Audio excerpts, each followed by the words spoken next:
जास्त वेळ मी आपला घेणार नाही, कारण असं ठरलंय आता की यानंतर गुलाबभाऊ, आम्ही, अनिल दादा, सर्व मंत्री आणि प्रमुख यांनी मिळून प्रत्येक नगरपालिकेचे जे नगरसेवक आहे त्यांच्याशी एकट्यामध्ये बोलायचं. चालेल?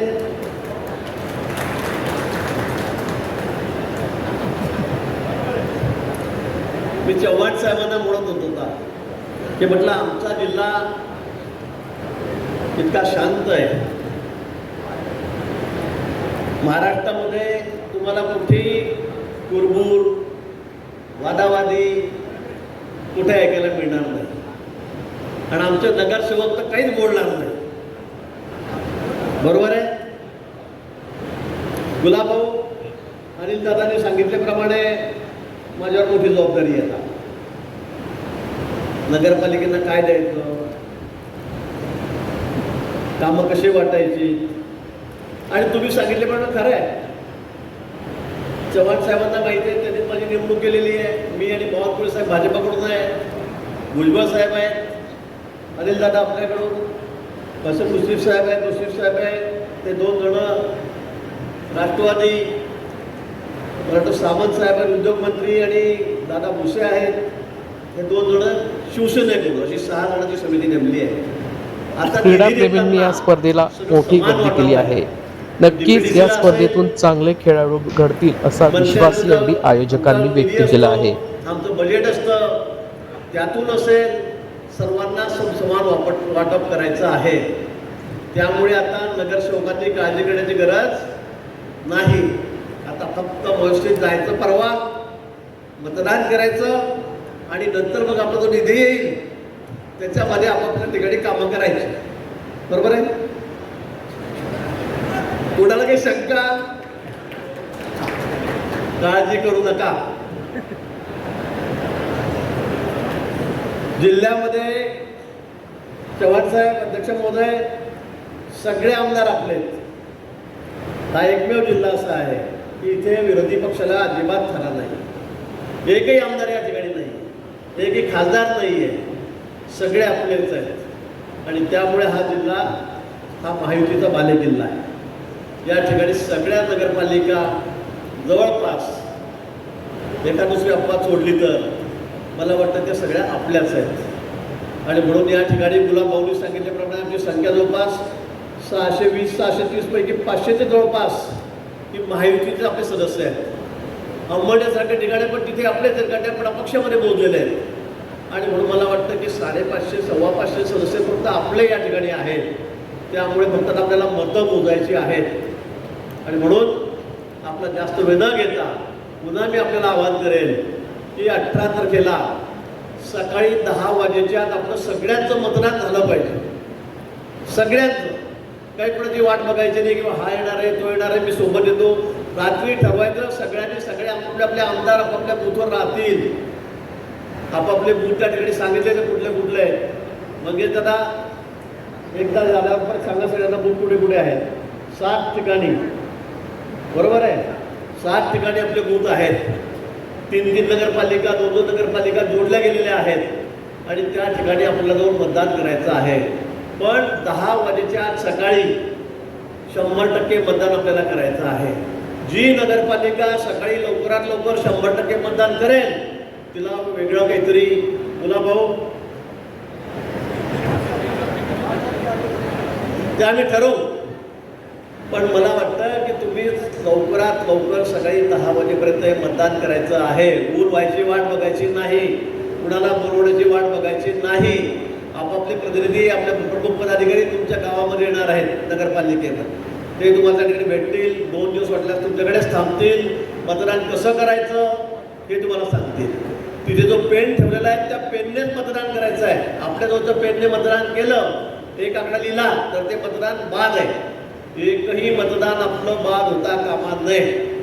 एकही मतदान बाद होता कामा. त्या पेनानेच आपल्याला त्या ठिकाणी 1 आकडा लिहायचा आहे. आणि काही जास्त काही प्रेफरेन्शियल मत नाही आहे. 2 नंबरवर नंदकिशोर महाजनांचं नाव आहे, त्यांचा फोटो राहील, त्याच्यासमोर 1 आकडा त्या ठिकाणी लिहायचा आहे. बस तेवढंच एक करायचं. फक्त सरळ एक रेष ओढायची. मी असं लिहितो, मी तसं लिहितो, मी या लिपीत लिहितो.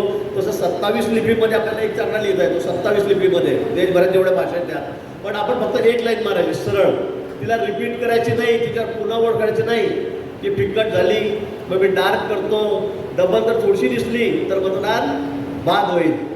ज्या नगरपालिकेमध्ये असे काही आपले नगरसेवक आहेत ते कोट्यामधले आहेत की त्यांना लिहिता वाचता येत नाही. काही लोकांची अडचण अशी आहे की त्यांना डोळ्याने दिसत नाही वयामुळे.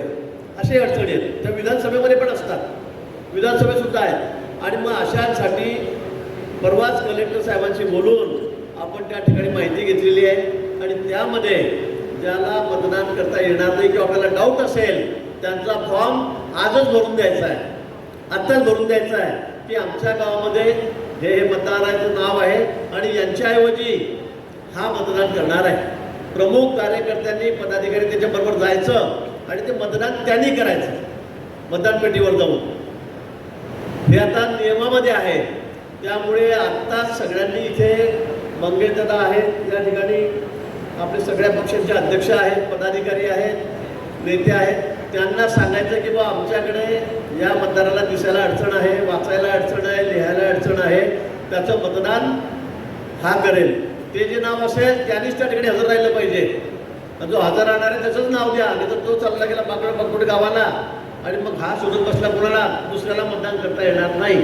ती काळजी आपण सगळ्यांनी त्या ठिकाणी घ्यायची आहे. जास्त सूचना मी देणार नाही. आपण वैयक्तिक भेटाल त्यावेळेला आम्ही तुम्हाला अजून सूचना त्या ठिकाणी देऊ. मी पुन्हा आपल्याला विनंती करणार आहे की आपल्याला राज्यामध्ये रेकॉर्ड करायचं आहे. सर्वाधिक मतदान आपल्या जिल्ह्यामध्ये आपल्या उमेदवाराला झालं पाहिजे. आपल्याला हे रेकॉर्ड करायचं आहे. ते रेकॉर्ड आपण निश्चितपणे या ठिकाणी करू. मी गुलाबभाऊ आपण या ठिकाणी आहात, सगळेजण या ठिकाणी असतील. मला नाशिकला जायचं 2 दिवस, त्यामुळे तर मी इथून सरळ नाशिकला जाणार आहे. तिथली निवडणुकीची जबाबदारी माझ्याकडे आहे. त्यामुळे मला तिथे जाणं कर्मप्राप्त आहे, आवश्यक आहे. हा आपलाच जिल्हा आहे, आपण सगळे एक आहोत. यामुळे इथे फार थांबण्याची आणि ताकद लावण्याची गरज नाही. सगळे आमदार, खासदार, मंत्री आपले या ठिकाणी आहेत, तुम्ही आहात. त्यामुळे मी पुढच्या प्रवासाला या ठिकाणी निघणार आहे. पण आता या बैठकीनंतर मंगेशदादा फक्त आपल्याला कोणकोणते तालुके कोणकोणते मतदान करणार आहेत ते सांगतील. आणि यानंतर सगळ्यांनी जेवायला जायचं आहे. पण आम्ही जो क्रम सांगू त्या क्रमाने नगरसेवकांनी आम्ही एका हॉलमध्ये व्यवस्था केलेली आहे. 4-5 जण आम्ही त्या ठिकाणी बसू. तुम्ही आम्हाला त्या ठिकाणी भेटायला यायचं आहे. अजून आपण काय असेल त्या ठिकाणी बोलू आणि नंतर आपण आपापल्या घरी प्रवासाला निघू. पण आता 2 दिवस कुणी बाहेरगावी जायचं नाही. मी इथे चाललो आहे, ते चाललो आहे, मी येऊन जाईल, मी सकाळपर्यंत येऊन जाईल, असं अजिबात करायचं नाही. 100% आपलं मतदान झालंच पाहिजे, 100%. आणि न चुकता झालं पाहिजे. याची खबरदारी आपण सगळ्यांनी या ठिकाणी घ्यावी, एवढीच विनंती मी आपल्याला करतो. माझं अर्ध काम अनिलदादांनीच करून टाकलंय. म्हणजे गिरीश भाऊंनी काय करावं हे त्यांनी सांगितल्यामुळे माझी जबाबदारी आता सुक्यासारखी झाली आहे. म्हणजे नवरदेवाला वरातीत आणायचं असलं तर पाऱ्यावर सुक्याला पाठवावं लागतं. आणि मला तरी असं वाटतं की ही निवडणूक, मी आदरणीय चव्हाण साहेबांना सांगत होतो की या ठिकाणी जर मतांची बेरीज आपण पाहिली तर भाजप, शिवसेना आणि आपला मित्रपक्ष राष्ट्रवादी यांची सगळ्यांची बेरीज जवळपास 525च्या आसपास होते. जे 630 मतांमध्ये आपल्या तिघा पक्षांची मतं जर पकडली तर आदरणीय नंदूभाऊ महाजन यांचा 100% विजय झाला याबद्दल कोणाच्याही मनामध्ये शंका नाही आहे. त्यामुळे आता अपक्ष 54 आहे, अपक्ष 54 आहेत अजून. त्यामुळे त्यांना पक्षच नाही आहे, ते आपल्याच पक्षाचे आहे. त्यामुळे मला तरी असं वाटतं की आदरणीय अनिलदादांनी सांगितल्याप्रमाणे महाराष्ट्रात जे काही निवडणुकीचे निकाल लागतील त्याच्यामध्ये मताधिक्यांचा जर विचार पकडला तर जळगाव हा प्रथम क्रमांकावर असेल असा आमचा अंदाज आहे. मी जास्त वेळ घेणं उचित होणार नाही. आपल्याला मतदान करण्याची प्रक्रिया बऱ्याच लोकांना माहिती आहे आणि त्याच्यानंतर आम्ही गिरवणार आहोत. म्हणजे नगरपालिकेच्या नगरसेवकांपासून आपण एक मतांची प्रॅक्टिस पण करणार आहोत. त्यामुळे आता जास्त वेळ घेण्यात काही अर्थ नाही आहे. आणि अनिलदादांनी सांगितल्याप्रमाणे पालकमंत्र्यांनी निधीकडे लक्ष द्यावा. आता तुम्ही सभागृहामध्ये असतो, आम्ही सभागृहामध्ये असतो. महाराष्ट्र राज्याने समन्वय समितीमध्ये गिरीश भाऊ आहेत, 6 लोक समन्वय समितीमध्ये आहेत. त्याच्यामध्ये 2 राष्ट्रवादी, 2 शिवसेना आणि 2 भाजपा. त्याच्यामध्ये एक नियम ठरवून दिला आहे, 70% आमदारांना पैसे द्यायचे आणि 30% पालकमंत्र्यांनी खर्च करायचे. त्यामुळे 70% वाटा हा तुमच्या हिश्श्याला येईल, मी तुमच्याकडे देईल, तुम्ही नगरसेवकांना द्यायचे आहे. त्यामुळे मला तरी असं वाटतं की निश्चितपणाने असं आजपर्यंत कधी काही झालं नाही. थोडंफार झालं असेल, पण 7 वर्ष झालं मी पालकमंत्री आहे. मला तरी असं वाटतं की नगरपालिकेमध्ये किंवा नगरसेवकांमध्ये किंवा आमदारांमध्ये निधी देण्यामध्ये आपण कुठे काही कुचराई केली, याच्या पुढे कुचराई होणार नाही.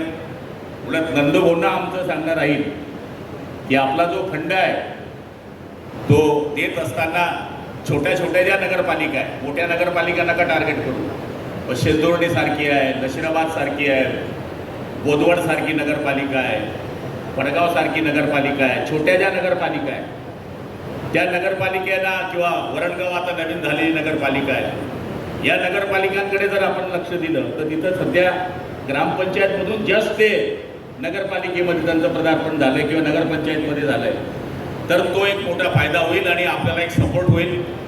निधी देत असताना DPDC आणि आपला फंड, तुमचा फंड हा जर विचारून आपण देण्याचा प्रयत्न केला तर रिपीट पैसे एका ठिकाणी जाणार नाही, सगळ्यांना तो सामायिक पैसा जाऊ शकेल. आणि आमच्या नगरसेवकांनी जे आश्वासन खाली दिलेलं असतं त्यांचं आश्वासन ते पूर्ण करू शकतील अशी मला या ठिकाणी खात्री आहे. 2 नंबरचं या ठिकाणी त्यांचं नाव आहे नंदकिशोर महाजन यांचं, त्याच्यासमोर फक्त 1चा आकडा टाकायचा, बाकी काहीच करायचं नाही आहे. 2 नंबरचं मतदान इथे टाका, कोणीतरी फोन करेल, 3 नंबरचं मतदान इथे टाका, काही करायचं नाही. 2 नंबर अनुक्रम नंबरच्या समोर फक्त 1चा आकडा टाकायचा आहे आणि एवढ्यामध्ये आपलं मतदान संपवायचं आहे. आपल्या सगळ्या नगरसेवक बांधवांना माझी विनंती आहे, भाजप, शिवसेना आणि आपले सगळे मित्रपक्ष मिळून सकाळी 10 वाजेच्या आत आपलं मतदान झालं पाहिजे, जेणेकरून आपली ही प्रक्रिया लवकरात लवकर संपू शकेल.